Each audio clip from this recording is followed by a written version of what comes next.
Next हमारे पास ये question है, ये नॉन होमोजीनियस है, यहाँ पे ज़ीरो नहीं है।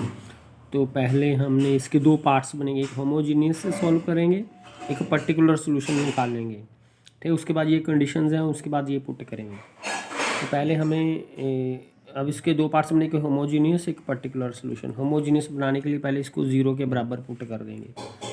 ये होमोजीनियस बन के इसकी करैक्टरिस्टिक इक्वेशन निकालेंगे। एस एन को ए एन पुट करते हैं, ये एस एन माइनस वन को a n minus one, n minus two को ए एन माइनस टू। अगर के होगा तो ए की पावर के पुट करेंगे, ये के माइनस वन होगा तो ए की पावर के माइनस वन, इस तरह से। अब इसमें से जैसे पिछले क्वेश्चन में किया था, ये कॉमन ले लेना, तो ये इक्वेशन बन जाएगी, ये ख़त्म हो जाएगा क्योंकि इधर ज़ीरो है। तो इसके हम फैक्टर्स बनाएंगे तो इसके दो रूट्स आ जाएंगे, ठीक है, जैसे क्वाड्रेटिक की इक्वेशन के फैक्टर बनते हैं। तो इसके कॉमन रूट्स हैं, दोनों सेम हैं, तो हमारे पास ये फार्मूला लगेगा, ठीक है। सिर्फ दो ही रूट्स हैं तो यहाँ तक की जाएंगे। अगर तीसरा रूट होता अगर अलग तो ये लिखते हम, ठीक है, लेकिन यहाँ तक की जाएंगे। ये कॉमन रूट है तो उसकी पावर के हो जाएगी रूट की, और ये के लगेगा और ये कॉन्स्टेंट्स लगेंगे। बस यही फार्मूला लगाते हुए ये हो गया हमारे। कांस्टेंट कोई भी ले सकते हैं ये, क्योंकि ये एन में है तो हमें एन लगाना, अगर के में होता तो के लगाते। ये रूट की पावर वन और पावर लगाएंगे एन, अगर के होता तो पावर के लगाते, बस इतना याद रखना है। तो ये हमारा होमोजीनियस सोल्यूशन है। जो रूट होता है उसकी पावर कर देनी है एन, और ये अगर सेम रूट है तो दो तक जाएंगे। लीनियर पोलिनोमियल है c one plus c two n. अगर तीन इक्वल रूट होते तो हम क्वाड्रेटिक तक जाते। अगर चौथा रूट कोई आएगा, अलग अलग होंगे वो, तो उनका अलग अलग का फार्मूला यही होता है, ठीक है, अलग अलग का फार्मूला यही होता है, तो जो वो लगा देना है। तो इस तरह से, क्योंकि दो रूट है हमने यहाँ तक ही जाना है।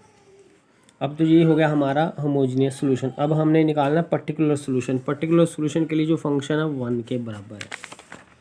तो वन के केस में हमने क्या करना है, हमारे पास जो फार्मूला है कि अगर ये कांस्टेंट है तो जो सोल्यूशन हम डी ले लेंगे, वहाँ पे एस एन डी बन जाएगा, ठीक है, या के है यहाँ पे। तो एस एन जो हमने पर्टिकुलर एस एन डी की जगह पे हमने पी ले लिया, तो हमने पी की वैल्यू फाइंड करनी है। तो एस एन पी को हमने इसमें पुट कर देना है, यहाँ पर पुट कर देना है वन में। जो वन इक्वेशन है हमारे पास ये वाली, जो हम नॉन होमोजीनियस वाली, उसमें पुट करना है एस, क्योंकि वो है हमारे पास पी।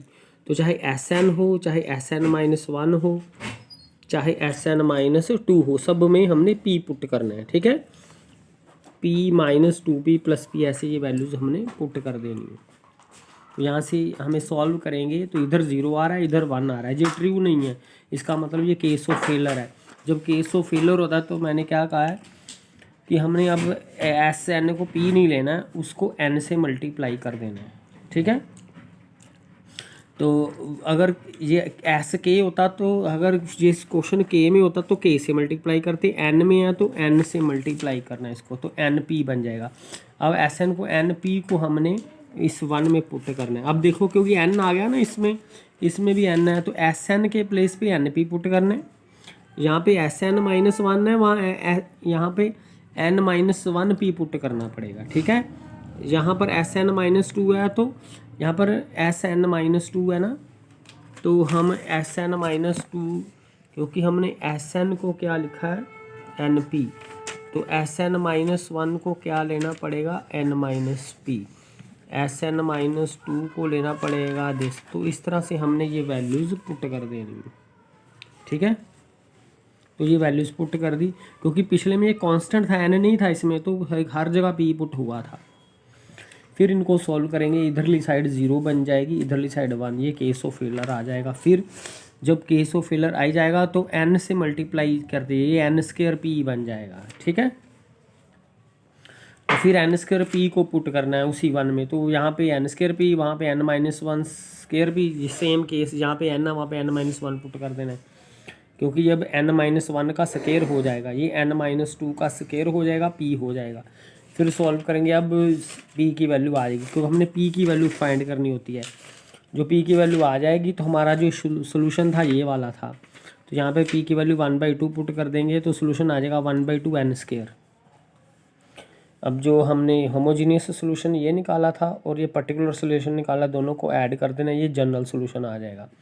अब हमें क्योंकि ये इनिशियल कंडीशंस दी हुई हैं जैसे पिछले क्वेश्चन में किया था, हमने C1 और C अगर नहीं दी हैं ये तो हमारा सोल्यूशन यही जहाँ तक है। अगर दी हुई हैं तो हमें जो कांस्टेंट हैं जो C1 C2 इनकी वैल्यू फाइंड करनी पड़ेगी।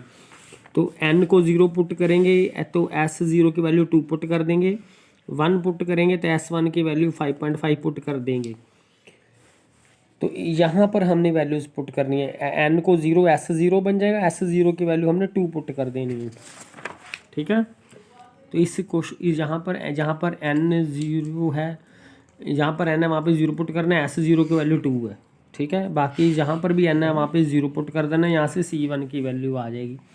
इसी तरह S1 5.5 था तो n 1 पुट करना है, यहाँ पर n 1 पुट करेंगे, यहाँ पर S1 की वैल्यू 11/2 पुट कर देंगे, ठीक है। यहाँ पर भी n 1 पुट करना है, यहाँ पर भी n 1 पुट करना है, ये वैल्यू आ जाएगी तो S1 की वैल्यू पुट कर देंगे। ये दो, यहाँ से भी C2 की वैल्यू आ जाएगी।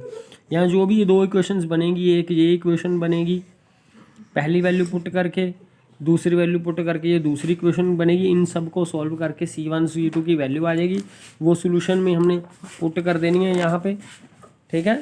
तो हमारा जो लास्ट सोल्यूशन आ जाएगा यहाँ तक, ठीक है।